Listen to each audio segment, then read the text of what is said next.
ginnaaw juróom benn fukki at yu Sénégal moom boppam ñeenti njiitu réew jaar nañ fi waaye ku nekk ana lum fi def lii ab tënk la ci seeni ay ginnaaw bi Sénégal moomee boppam Léopold Sédar Senghor moo ko njëkk a jiite moom nag mi ngi ko jiite diggante 1960 ba 1980 moom nag dafa gëmoon ne am réew menn mbooloo rek a waroon a am sañ-sañ di laaj réew mi. Je pense que dans un pays sous-développé, le mieux est d'avoir, sinon un parti unique, du moins un parti unifié, un parti dominant. donte liggéey na Senghor mi ngi gën a siiwee ci ay taalifam ni li ma def ci réew mi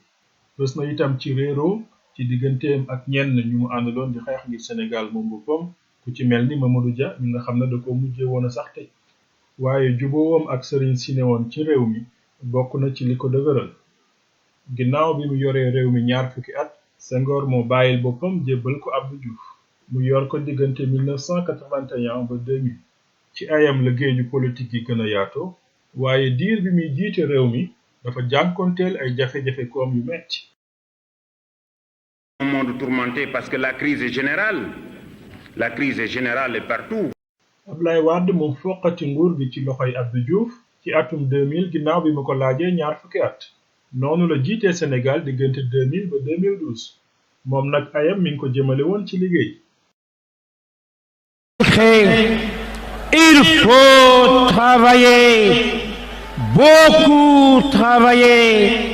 toujours travailler. mi ngi ñàkk nguur gi ci atum 2012 ginnaaw biñ ko jiiñee dafay bëggoon teg doomam boobu ba léegi nag Macky Sall moom moo jiite réew mi. Je les invite à gagner et à réaliser ensemble